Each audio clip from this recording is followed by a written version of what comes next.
Stephen A. Smith, holy smokes, man. Like, that's one where I felt the bar is very high. We watch him on TV literally every day, listen to his podcast. My only trepidation about it is like, well, what does he have left to say? Turns out a lot. What did you take away from it?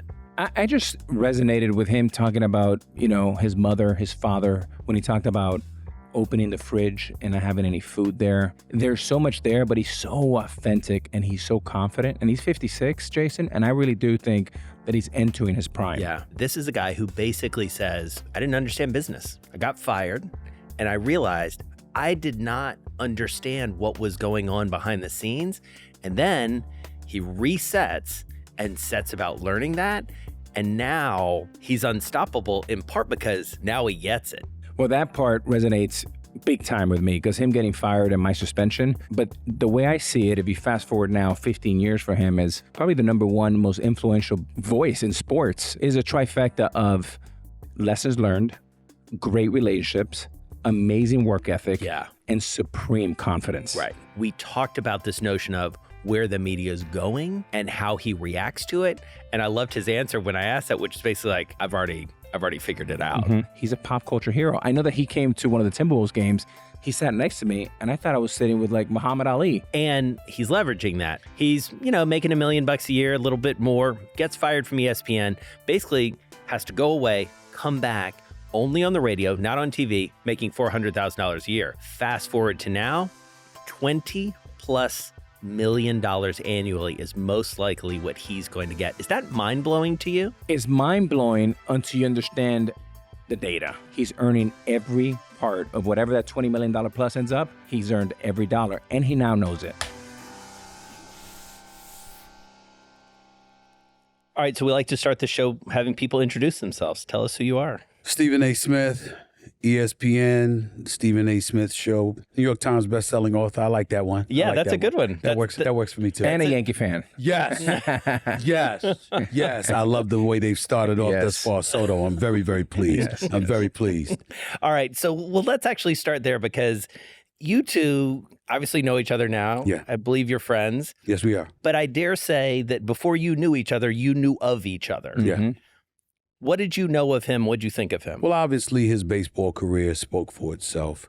Obviously, he's had his trials and tribulations, but I always considered him a good dude, somebody that would get in front of the camera, talk to people, was personable, very relatable, tried to be fair-minded and whatever, and was just an outstanding, great player.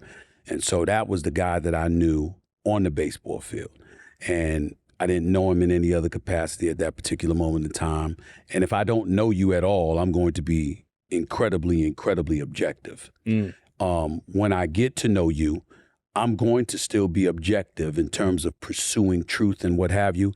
But if you're my guy, you're my guy. And I'm going to go out publicly and I'm going to be unapologetic about the fact that this is my guy. And it's not just about being friendly. It's about looking at a person and looking at them for who they are and saying, that's a person I want to be friends with because they're a really good person. And that's how I feel about Alex Rodriguez. What'd you know about him? Well, obviously, I knew he was someone that was very respected in my circles, and especially in New York, being a Yankee. One of the things that was endearing was that he was a Yankee fan, so immediately that was a great connection. Right. But I really, really liked him from afar and respected him once I got to know his story. One thing about Stephen A., and this is kind of when we got to know each other, I went through my tough time in 2014 when I served my suspension, and he was critical about me. So once I talked to him, I asked for his advice. And one thing about Stephen A., if you don't want to hear the truth, don't ask for his advice. And he gave me some tough love. And that kind of started what I call a very, very good relationship. It's very respectful. And then watching him over the last 10 years, I mean, he had his downtime when ESPN let you go and you came back. I had my downturn on my suspension, and the last decade for both of us has been a lot better. But I think the common theme is we come from the bottom. We don't forget where we came from. But more importantly, I think we've learned from some of them. At least I have. I know you have as well, Stephen. And it's just been great to watch him develop to this mega media superstar. If you think back to your early days, how did those early experiences with your family, decisions you made, decisions that were made for you, how did it affect you as a businessman? First of all, I was incredibly ignorant to business. But I think for me, if I had to crystallize where business came to the forefront of my mind was when I got fired. in 2009. You see, there's a difference between making money and learning business. When you're trying to make money, what you're doing is you're going out there, you're performing, you're praying that some sort of a meritocracy will be in existence. You'll be recognized for your attributes and your production, and ultimately you'll be fairly compensated for it. When you think about business, now you're looking at the entire landscape and you're monitoring what's transpiring, not just before your very eyes, but around you. And you're looking at the stratosphere that you're venturing into or that you're in the midst of. And you're paying attention to the tea leaves. You're paying attention to what's going on, et cetera, et cetera. Because when I got let go by ESPN due to a contract dispute, it was an incredibly humbling experience. I went from having 4 jobs to 0. In one meeting, just like that. I didn't think it was fair. I didn't think it was right. I thought I got hosed. I thought I got screwed over big time. And I was very, very upset. But I was overwhelmed, not just with sorrow, but with fear, because as I was driving home from Connecticut back to Hollis, Queens, New York, to my mom's house, I pulled over on the side of the road and I just put my head in my hands because I was like, I've lost everything. And I had no game plan. I had no plan B. I had walked around thinking that folks yelling my name, screaming my name, seeing me in commercials, I'm on TV, I'm popular. Boom. This is who I am. This is what I'm worth. I had no knowledge, no clue whatsoever of what my true worth was because I wasn't attached to anything that was perceived as being a revenue generator. Right. And if I didn't have knowledge about my business, then they got to define my worth, not me. And so as a result, when I wanted X amount of dollars and they said I wasn't worth it, I couldn't prove to them that they were wrong because I had no platform or no evidence, no data whatsoever that validated that. And I didn't know that until they let me go. And when they let me go and I went about the business of licking my wounds and then ultimately trying to resurrect my career, what I zeroed in on was mastering the business that I was in and ultimately positioning myself where I would be able to define my worth. And lo and behold, I've had 3 contracts since. And I think it's fair to say that I've kind of figured stuff out a little And another one coming, by the way. Another one coming. My contract ends in June of 2025. I'm sure we'll be talking before then, and hopefully things will work out. But if it doesn't, it doesn't, and that's business, and that's something that I believe I'm going to be prepared to handle. Let's just say this ain't 2009. Right. Stephen, I do want to go back because we do share a lot in common. Yeah. More than the pinstripes. Yes. The fact that we both fell and my suspension, your firing. But what lessons did you learn? I don't think I'd be where I am today. I was arrogant, and I was the worst kind of arrogant because I was stupid while I was arrogant. And when I say I was arrogant, I never mistreated people. I'm never inhumane. What I'm talking about is just an overwhelming level of confidence in who I am and what I do in this business. And I'm one of those guys, for better or worse, I apologize for people that's going to be offended by it. When I'm in front of the camera, I just don't know how to put it. I believe I'm the best on the planet. I am not worried about anything or anybody. You put the camera in front of me, you put the lights on, I believe I will be a dominant presence in front of anyone's camera. That's just how I feel because I'm that comfortable with it. And so for me, having that attitude, I thought that was all I needed because people knew me and they screamed my name in the streets. But you got to be educated about your business, about the business at hand. Do you generate revenue? That's what business is about. And I realized that I was a victim of being a newspaper person because so many newspaper people pay no attention to business. They pay attention to the affinity they have with the audience and what's reciprocated. And they will let that speak for them because for years, that's what it did.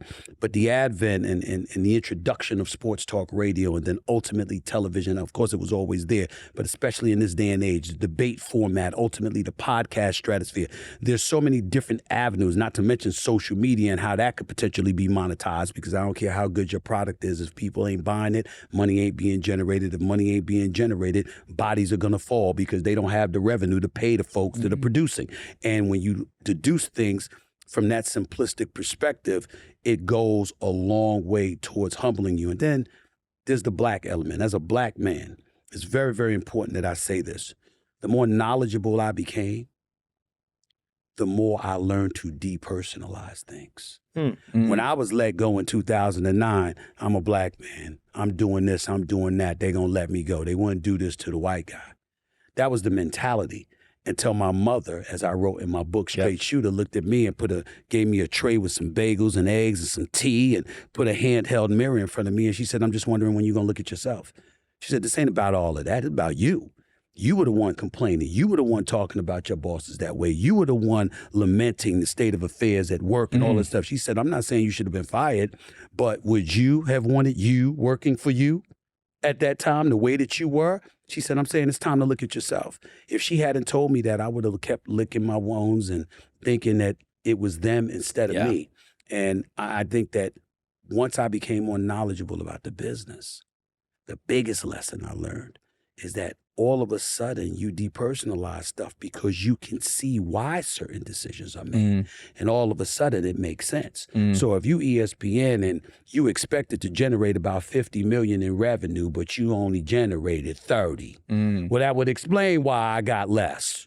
But if you got more, it would also explain why I'm asking for more. You see what I'm saying? And so, what's it going to be? And that's the mentality, and that's what I've learned. The biggest lesson I learned was the importance of mastering my business, not just from a negotiating standpoint, not just to empower myself as a talent, but as a man, learning to separate emotion from business. The key thing that happens in your sort of resurrection journey, as it were, is Dave Roberts comes to you, right? Yes. What gave him such confidence in you? Dave Roberts, everybody knows he and I are very, very close. Of course. I love him dearly. He is an absolute nightmare to work for. If you are not 1,000% committed to winning, this man lives, eats, and breathes winning. He is not a pleasant person to be around if you are losing. He is dogged about it. And there's one talent he believes that is like him, and you're looking at him. If I lose, I lose. I'm not going to sleep well.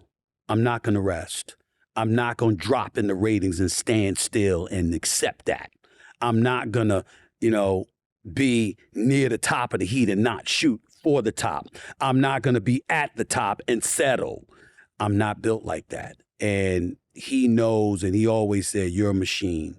And, he got that from a story Mark Shapiro tells. Mark Shapiro is the president, over there at William Morris Endeavor. Mark Shapiro, when he brought you into ESPN. He brought me into ESPN in 2003. He was told at the time, hey, Rod, he was like, who's this guy, Stephen A? I'm at Fox Sports at the time. Kevin Frazier, who's the host of Entertainment Tonight, who was once at ESPN. That's one of my buddies. He and I have been friends for 30 years. And he was working on NBA Shoot-Around is what it was called at the time. And he went to Mark, he said, this is what we need. Mark's like, who's this guy? Kevin said, the best. You have to get him. And according to Shapiro, he had 25 direct reports. And he went into a meeting and asked what everybody thought about me. And every single individual in that room said, hell no, don't bring him here. He's not our cup of tea. We don't want him. He's not for us. He's for them. Do not bring him here.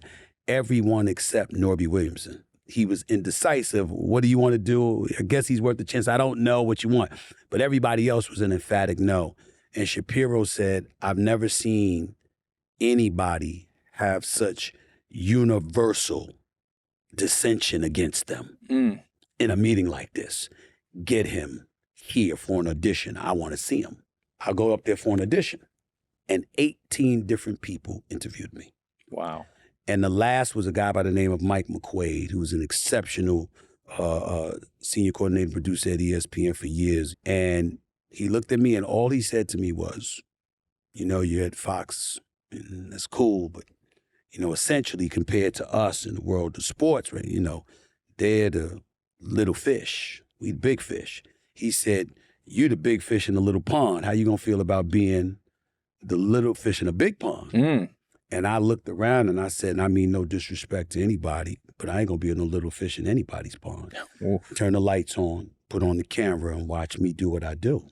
And he said, all right, let's go. And he put me in the studio with Kevin Frazier. It was at 2:15 p.m.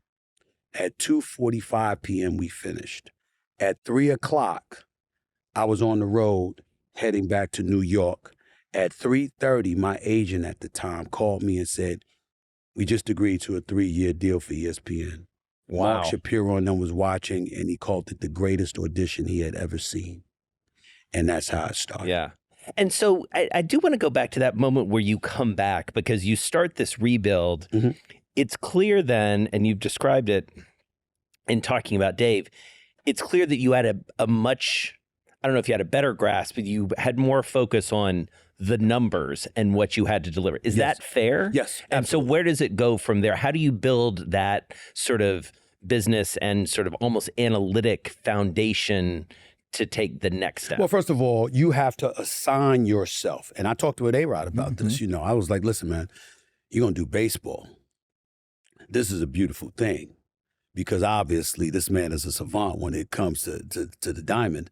And I'm looking at him and I'm like, the games, live events, that's always a winner. You're a part of that. You're winning, right? If you're not a part of that, what do? You can make all the SportsCenter appearances in the world, to use ESPN as an example.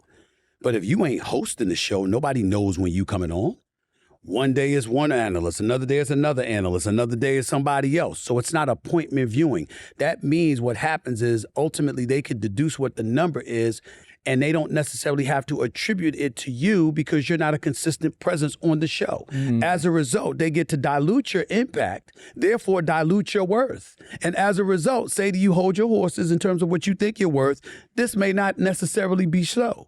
So when Skip Bayless came to me, and Skip Bayless was like, hey, man, I need you on the show. I'm getting my ratings and what have you, but to do something with somebody every day, it needs to be somebody I know I can trust, et cetera, et cetera.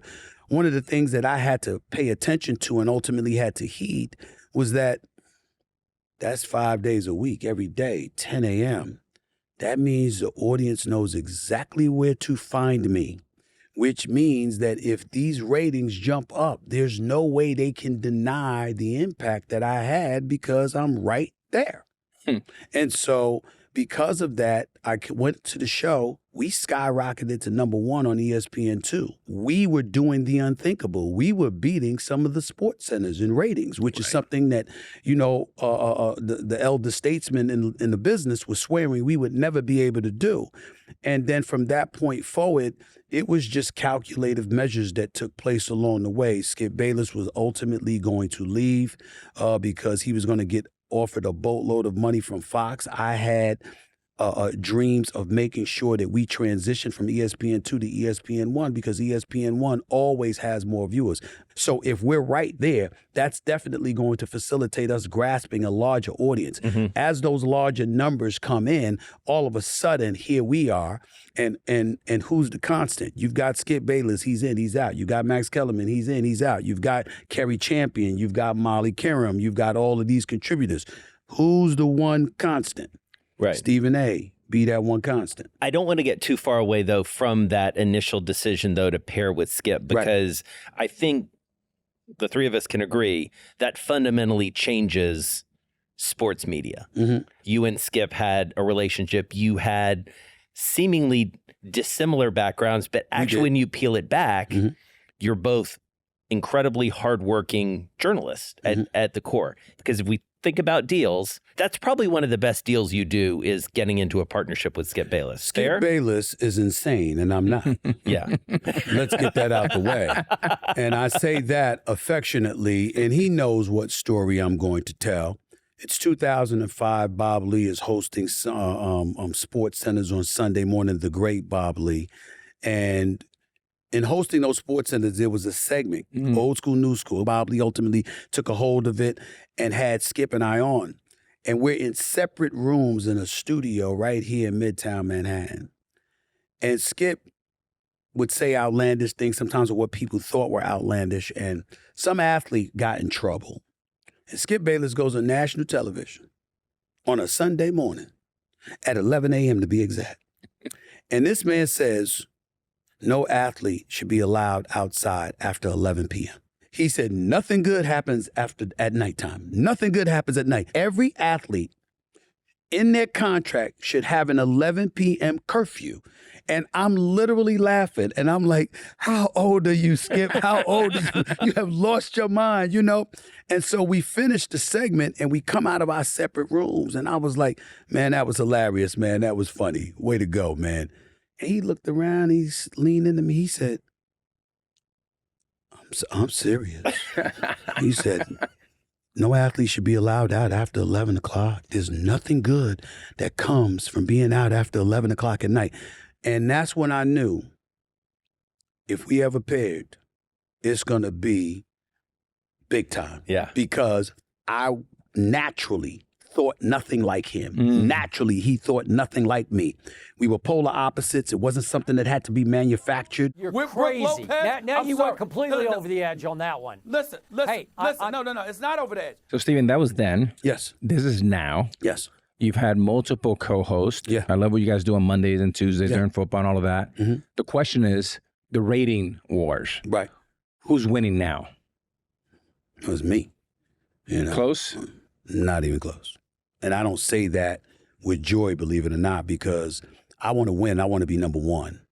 But I think a couple of weeks ago, we won by a 10-1 margin. Wow. It's been very, very lopsided. I take no joy in saying that because I want Skip to be successful. I'm going to always be grateful for what he did to me. Keyshawn Johnson's a friend of mine. Michael Irvin is a friend of mine. You know, Richard Sherman is a friend of mine. I'm not rooting against these guys. I just want to be number one. You know, First Take is definitely it. This is at a time when linear television, you know, is dwindling. Shows are getting canceled. We're going up in the ratings. I literally had a conversation with the bosses like, look, if I'm going to continue to do this show, it can't be about that because now I'm competing against myself. I'm proud to say that I wake up every day with two thoughts in my mind. How do I make my bosses more money? And how do I get some of it? I can say stuff like that about being at ESPN because I know I don't show up to work thinking about just myself. I show up to work thinking about facilitating success for the company. I want all of these guys to succeed and these ladies. I see, you know them all. You see them all every day. Anything they need from me, I'm happy to do it. The bosses need something from me. I'm happy to do it. I'm here to win for all of us. So, but I'm not going to apologize for wanting to win for me too. Right. And so that leads to, I think, a fascinating conversation about this moment that we're in that you're addressing directly, Stephen, which is, you know, the ratings, yes. The media landscape is radically changing. Even the business model there at ESPN is changing. You think about, you know, Logan Paul, you think about Pat McAfee, you think about Dude Perfect, licensing content to ESPN. Right. This world is going to change. How do you ensure that you change your business with it? I've already done it. The Stephen A. Smith Show is owned and operated by me. Right. Has nothing to do with ESPN. Welcome to the special edition of the Stephen A. Smith Show over the digital airwaves of YouTube. You have people and respect to everybody who does it because it's a money-making business, the podcast stratosphere that we live in. Props to you guys for doing what you're doing. I'm proud of everything that I see, and I want everybody to succeed. But when you look at those guys, they have podcasts. I have a show. What do I mean by that? I came out of my own pocket and I built my own television set in my own television studio. I'm trying to produce content for linear television and the streaming stratosphere. I can sit up there 1 minute and I'm doing a 30-minute sports show. Another minute, it's an hour show on politics that can go up against Real Time with Bill Maher at a Daily Show or something like that. You look at the set, you might peek at it and say, man, this looks like a late night show. Stephen Colbert, Jimmy Fallon, Jimmy Kimmel. Yes, it's true. Hell, I could do something for Bloomberg News if I knew as much as y'all did about business, okay? I'm just saying that for me, That's what I'm after. Yeah. I wasn't out to do a podcast. Everybody else was doing a podcast, number one. And number two, I didn't need to necessarily do that because even though the landscape is changing, I'm still winning in linear television. And by the way, it's winning in streaming because you have to remember there is such a thing called ESPN YouTube. People can talk all the stuff that they want about the, ESPN's in less households. It was 100 million and then it dipped to 89 and then 82 and then down to 71. What they're leaving out is that the audience hasn't left ESPN. They're just watching it differently. iPads,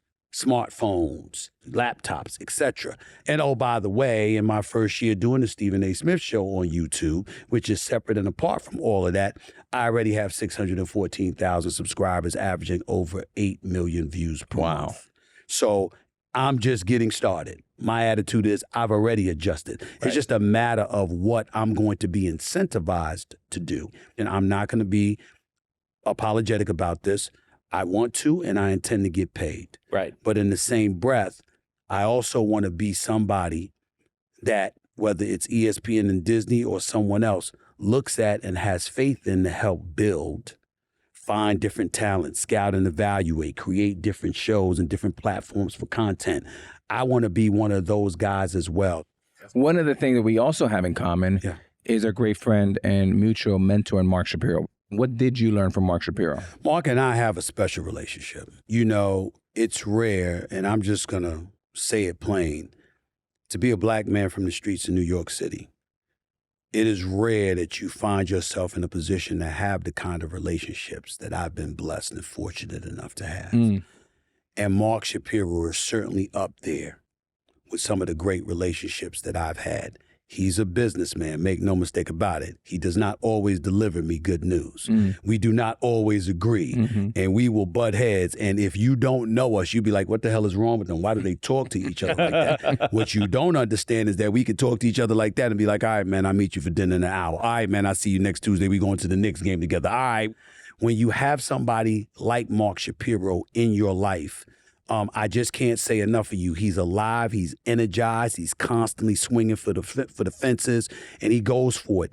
And it's pretty impossible to be in his presence and be somebody who's complacent, who doesn't want to work hard, and who doesn't care about results. If you're trying to win, you don't mind being around him. Right. And I love Ari Emanuel as well. We've had a great relationship for years. But I unapologetically tell anybody, I'm at William Morris Endeavor because Mark Shapiro is there. It's a personal relationship that I've had with him for over 20 years. He is the man that hired me when he was going to Six Flags, when he was going running Dick Clark Productions, when he was, all of these years that he was away from me, he would still call and provide input and do what he could to protect me or to elevate me. He's always had my back, and I've always appreciated that. And so as we talk about sort of mentorship and guidance, one very clear through line in your book are these series of, and they are mostly men in your life. And often they are men of color, black men who, whether it's Big House, your Big House Gaines, your coach at Winston-Salem, whether it's Dave Roberts, but even thinking about John Thompson, thinking about John Chaney. What role did they play and how does that act differently from a mentorship perspective? I am notably asking this as the white guy sitting here, for you? Well, because there's an activism thread there too that I think comes into or worldview. You could say activism, and you wouldn't be far off, but it's really not about that. Instead of activism, I'll use another word with the letter A: accountability. These are pioneers from the black community that toiled through the terrain in a very, very significant way, created and provoked change, made differences, and ultimately had to confront hardships that weren't given to the typical person out in this world. You John Thompson, you had to go through a lot to get to where you are. You John Chaney, you had to go through a lot to get to where you are. And for me to be in the position that I'm in, let's not forget Sonny Hill in Philadelphia. Can't forget him. Can't forget Rob King, the former editor at the deputy sports editor at the Philadelphia Inquirer, a guy that I still communicate with to this day, the great Bryant Gumbel, and the path that he paid. I grew up admiring Ed Bradley, although I didn't have the pleasure of meeting him, God rest his soul, former 60 Minutes reporter. You see iconic figures that come from your community. There's a standard they established. And when they come to you and they approach you and they're talking to you about things, here's what you have to remember. They're talking to you for a reason because they believe you have the potential to do and accomplish the things similar to what they did. And they're letting you know there's a responsibility that comes with it. There's an expectation. You know, Reverend Jackson came up to me with that one time. Al Sharpton came up to me with that one time. I got a call from Barack Obama one time. That came, you know, throughout the years, you see people coming up to you, and it's something in my mind that I appreciate greatly because it reminds me that it's not just about me. Excuse me, you're here, be mission-minded. You ain't here for just a check. You ain't here just to do a good job and go home. You don't get to do that because you have the power to influence lives. Therefore, you have a responsibility to strive to do so in a very positive way. And if it's with a hard truth, so be it. But you're doing it for the right reasons. And so to me, that's the difference. And I've often said this because there are white individuals that I've looked up to, that I've admired for many, many years, and that I've talked to on a constant basis that's given me advice, counsel, tools. One of those people that I talk to religiously that I love very dearly is Bob Iger. I have never, nor will I ever, ask Bob Iger for anything but advice. You do not leverage relationships like that. This man and what he did to take me under his wing, to care about me enough just to give me guidance was a big thing. He didn't have to do that. I'm not going to, I could leave ESPN this year. I got nothing negative to say about that man. That's my guy. What kind of advice did Bob give you? Bob gave me a boatload of advice. He also he reminded me about the importance of business, not to take things personal, to educate yourself about what you need to educate yourself about so you don't take things personally, so you don't personalize it in a fashion that compromises your ability to perform. And then also understanding you don't always have to give in to this need to fight every battle and to come out swinging. You don't take relationships like that and leverage that for something more.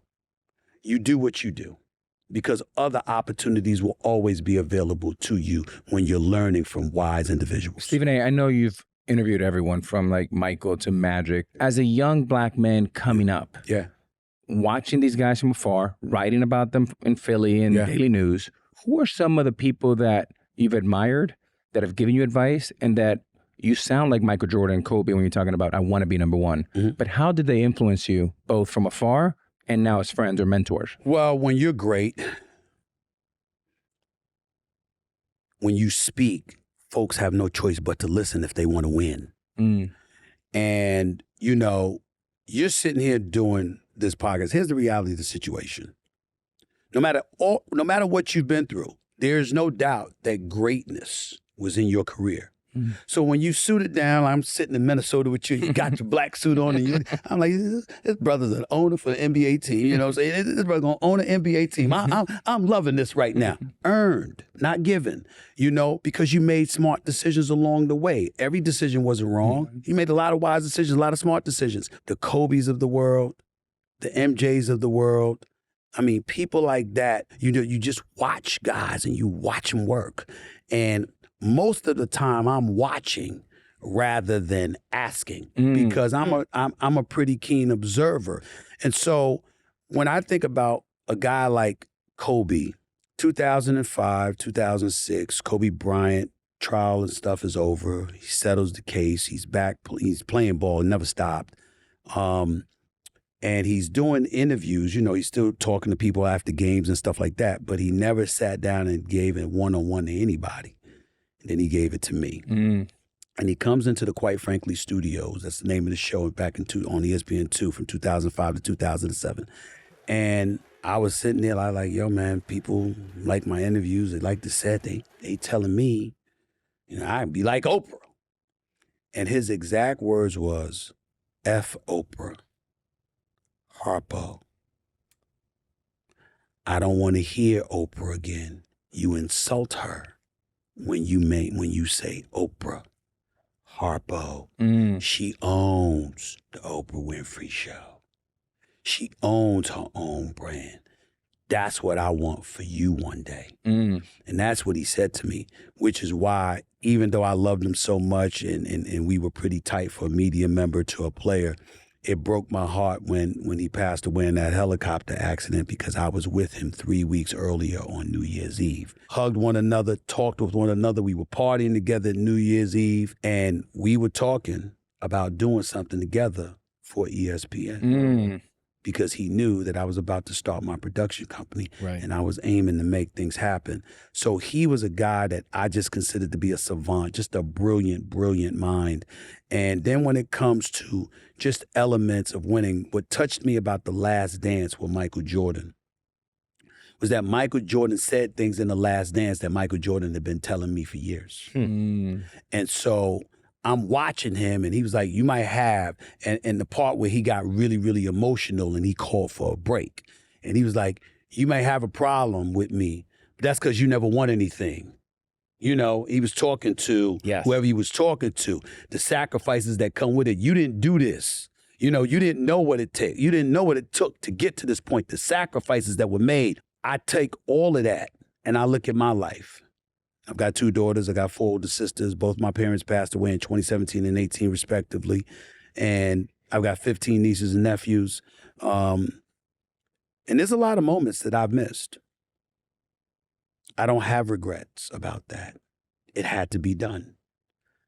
We want welfare, government cheese and bread.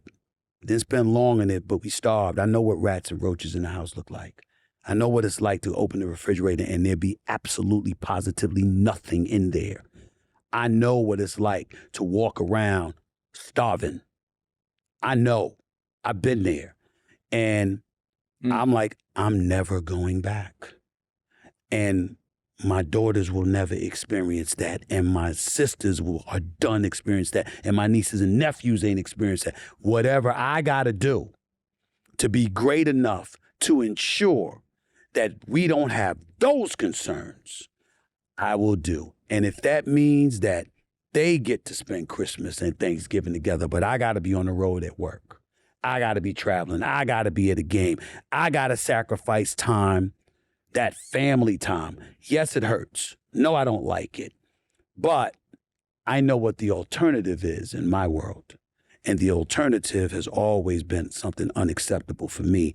And I'm just not going there. So it's a decision I made a long time ago, and I don't look back from it. And to that end, you know, as Alex has alluded to, you're on the verge of being almost certainly the highest paid sports commentator in the business. In your book, you talk about your late brother.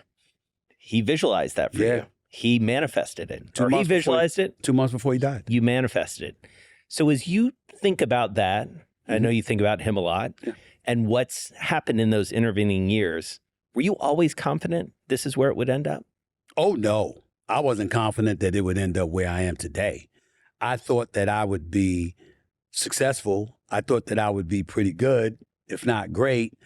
I thought that you would respect me, you would see me, you would know me, but I never thought I would be in the position that I'm in right now. I'm in a position right now where I literally, I tell my my pastor has a podcast, and he had me on the other day, and it's always nervous being around him because I'm trying to get there, you know. I'm trying to get there. You know? I'm not quite there yet, but I'm like, Pastor, I'm trying. I'm really trying, you know. And he's known me for 30 years and knows everything about my life inside and out because he's my spiritual father, and I confide in him about a lot of things. Thinking about your question, he asked me the same thing, and I said, I knew I'd be successful, but I didn't know this would happen. Yeah, we talk about I could be the highest paid. Well, let's talk about that for a second. ESPN has done nothing wrong to me in that regard. When I signed my contract years ago, I was the highest paid then. Yep. They treated me right. things just happened. You know, other folks came down the pike. Mm-hmm. Pat McAfee kicking tail in the YouTube stratosphere, over 2 million followers. Built the show over 7 years. He deserved what he got. Troy Aikman and Joe Buck are institutions. Mm-hmm. I can't even express to you what it is to have them. Troy Aikman, I respect the hell out of Joe Buck, but I don't really know him. I love me some Troy Aikman. That's my brother. I love Troy Aikman, you know. And he's phenomenal. You know, you think Kirk Herbstreit's been there for years. You think all of these other guys, they've been there for years. It was their turn. The only reason I ever answered any questions about me being the highest paid, it was me saying, hello, it's my turn. You know, my contract's coming up. Mm-hmm. I've been number one. I was number one then. I'm still number one now. And ain't too many dudes that's 56 years of age, 20 years in the television business. That's number one for the last 12 years. And when I say number one, I'm talking about every week and every month and every year for 12 years. Mm-hmm. Yeah, that's how I feel. But that doesn't mean that ESPN's wrong or Disney is wrong for feeling otherwise. If you feel otherwise, you feel otherwise. Then I'll have to find somebody who does feel like I feel. Right. And, you know, we'll go from there. But the biggest thing for me is that people try to act and they try to pit it like it's going to be some negotiating war. No, it's not. This is what I bring to the table. Do you value and appreciate me enough to give me what I think I deserve or not? If you don't, I respect that. I hope you respect the fact that somebody else might. Mm-hmm. And we go from there. But so many times people think that I'm talking about ESPN. I'm not talking about ESPN. I'm talking about the business. I'm talking about everybody. Hello, we live in America. I thought this was capitalism. I thought we tried to inch as close to meritocracy as we possibly could. I thought we were about winners. If you're going to pay folks, isn't it supposed to be people who would win for you? They didn't pay him to lose. They didn't pay Derek Jeter to lose. They didn't pay Michael Jordan to lose. I don't recall people getting paid to lose. I don't recall that. You get paid to win. I've won. Now, that doesn't mean I don't have to keep winning. I understand the responsibility that comes along with it. But what I'm saying to the industry, when I got let go in 2009, y'all left me for dead. You thought I was done. I'm not talking about, again, Disney is. I'm talking about contemporaries in the business. The articles they were writing, the smack they were talking, they were writing my epitaphs. Talking major, major nonsense. And it's okay because you were doing your job and you have a right to your opinion and that was your opinion. And based on the facts at that particular moment in time, I gotta give you credit for deducing that was the situation and that was your opinion. Well, what you gonna say now? Because I'm here. And by the way, I'm 56 and I'm coming. I'm not done. Lost 40 pounds. Cholesterol level dropped by 100 points. Insulin resistant levels from 27 to a 2. Body fat from 29.4 to 10.4. I'm not messing around. I'm on a mission. You look like you're 46, not 56. I appreciate that. I think I look a little younger than that. But I'll take it. Stephen A., one thing that, you know, like Nick, my nephew, is an enormous fan of you, like other millions of young people, right? But they forget Stephen A., the writer in Philly that wasn't making millions and millions of dollars. Right. My question to you is, how much did being a writer help you being so good on television? Everything, because it provided substance. It got me addicted to having something to say. When you're a columnist, you have to wake up every morning and you have to be about the business of what is the most attractive story to write about today? What will compel and ingratiate you with the reader? Okay? And do you have interesting content to provide? In some cases, 3, 4, 5 times a week. Can you do that? When they call me Screaming A, I listen carefully. I don't mind you saying I'm loud. I don't mind you pointing to me being bombastic and demonstrative on occasion. What I mind is if I sense you're utilizing that stigma to evade or omit my career. That I will not tolerate. I was in those press boxes. I was in those clubhouses. I was in those locker rooms. I traveled on the road over 225 days a year covering the Philadelphia 76ers. I did that. and the NBA playoffs and the NBA finals. And prior to that, I was covering college sports. And prior to that, I was covering high school sports.